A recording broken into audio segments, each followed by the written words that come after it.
खतरे में पड़ी नीतीश कुमार की सरकार। आरजेडी मंत्री इस्तीफा देने को तैयार। आरजेडी मंत्री ने खुद को बताया चोरों का सरदार। नीतीश की छवि दांव पर, सुशील मोदी बोले कार्रवाई करें। महागठबंधन में चौड़ी होती दिख रही है दरार। मेरे अधिकारी चोर हैं और मैं चोरों का सरदार, ये बयान किसी खेल में नहीं दिया गया है और ना ही इसे देने वाला कोई व्यक्ति आम आदमी है। ये बयान सरकार के कैबिनेट मंत्री का है और मंत्री हैं बिहार के।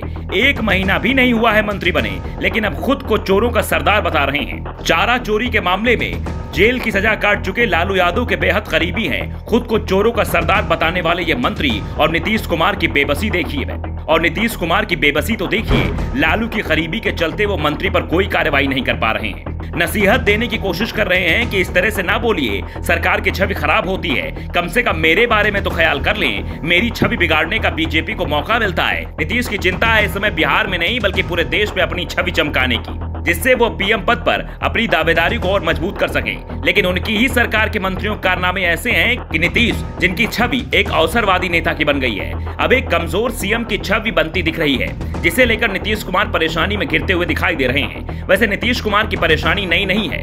वो परेशान तो 2020 के विधानसभा चुनाव के बाद से ही चल रहे हैं। पहले अपनों से परेशान थे, अपने बेहद करीबी आरसीपी सिंह को वो पार्टी से बाहर कर चुके हैं, लेकिन नीतीश की परेशानी कम होती नहीं दिख रही है। अपने और पराये उन्हें समझ में नहीं आ रहे हैं। बीजेपी से नाता तोड़कर लालू यादव की आरजेडी के महागठबंधन में शामिल हो गए।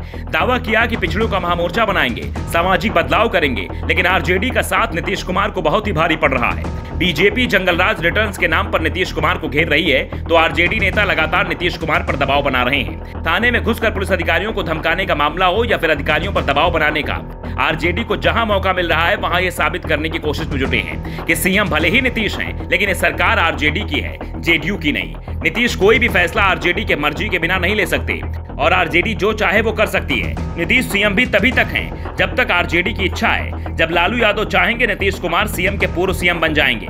इस बीच एक बार फिर नीतीश कुमार को एहसास हो गया है कि उनकी पार्टी अब बिहार में तीसरे दर्जे की पार्टी बन चुकी है। दरअसल नीतीश कुमार ने कैबिनेट की मीटिंग बुलाई थी, जिसमें नीतीश कुमार ने कृषि मंत्री सुधाकर सिंह से कहा कि आप सार्वजनिक मंच से मीडिया के सामने क्या क्या बोलते रहते हैं। दरअसल कृषि मंत्री सुधाकर सिंह ने कैमूर के कार्यक्रम में पहुंचे।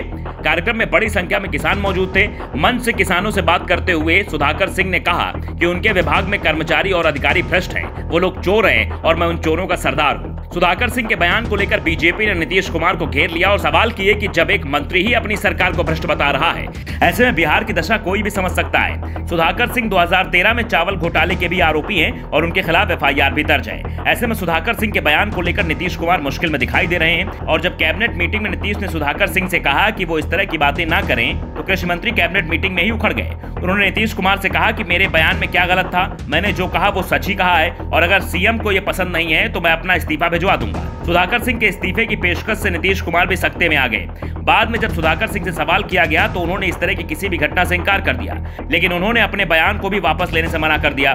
साफ है कि महागठबंधन में सब कुछ ठीक चल रहा है। सुधाकर सिंह आरजेडी के विधायक हैं, वो लालू यादव के बेहद करीबी माने जाते हैं, जिस कारण नीतीश कुमार कोई फैसला नहीं कर पा रहे हैं। नीतीश की इस मजबूरी को लेकर कभी उनके करीबी रहे बीजेपी सांसद सुशील मोदी ने सरकार पर ही सवाल खड़े कर दिए हैं। मोदी ने कहा कार्तिक का मामला हो या सुधाकर सिंह का, मुख्यमंत्री की हिम्मत नहीं है कि वो अपने मंत्रियों के खिलाफ कोई कार्रवाई कर सके।